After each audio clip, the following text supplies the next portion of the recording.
Ηλία, πώς βλέπεις τη γενιά σου τώρα στην Αθήνα, έτσι, τι κάνουμε, τι δεν κάνουμε, τι θέλουμε, τι δεν θέλουμε? Αυτή η εποχή δεν είναι μια εύκολη εποχή για τη γενιά μου, ούτε πριν ήταν, αν και μας είχαν λίγο πείσει ότι ήταν. Δηλαδή όλοι νομίζαμε ότι περνούσε μια περίοδος που όλα ήταν λίγο καλύτερα, κάπως είχαμε λεφτά, η τηλεόραση είχε όλο πλούσια πράγματα, είχες μια αίσθηση ότι μπορείς και εσύ να τα καταφέρεις, ότι μπορείς να κάνεις πράγματα, αλλά αυτό που δεν βλέπαμε είναι ότι όλοι για να το κάνουμε αυτό δανειζόμασταν από τράπεζες, αγοράζαμε πολύ ακριβά αυτοκίνητα και δεν είχαμε να τα πληρώσουμε και μετά ερχόταν η τράπεζα και μας ζητούσε τα λεφτά. Πράγματα που τόσο καιρό όλοι νομίζαμε ότι είναι καλύτερα και τώρα έφτασε μια στιγμή στην οικονομία που δεν είναι μόνο στην Ελλάδα, είναι σε όλη την Ευρώπη, που μας αποδεικνύει ότι τα πράγματα δεν ήταν έτσι εδώ και πολύ καιρό.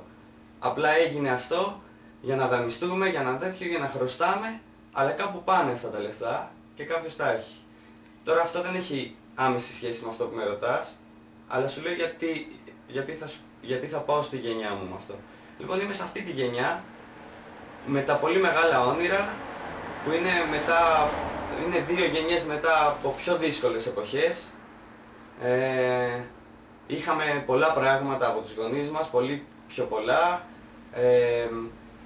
Όλοι μας σχεδόν έχουμε σπουδάσει, έχουμε πάει σε σχολές, είτε πανεπιστήμιο, είτε σε άλλη σχολή, είτε στην τέχνη, αλλά όλοι είχαμε τη δυνατότητα να κάνουμε αυτό για να μας αποδειχτεί στο τέλος ότι όλο αυτό γινότανε για να μην γίνει τίποτα.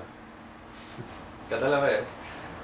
Δηλαδή όλοι στο σχολείο από μικρή, από τις πρώτες τάξεις μας λέγανε ότι πρέπει να σπουδάσεις, να πας στο πανεπιστήμιο, να κάνεις πράγματα, να γίνεις κάτι, Γιατρός, να γίνεις κάτι, να γίνεις πολύ καλός και σε ένα πράγμα. Γιατί αυτό λέει η εποχή μας, ότι σε ένα πράγμα πρέπει, θέλει εξειδίκευση, να κάνεις ένα πράγμα. Αυτή είναι η γενιά της εξειδίκευσης και κατά τη γνώμη μου, δυστυχώς, και εγώ μέσα σε αυτή τη γενιά δεν ξέρω τίποτα.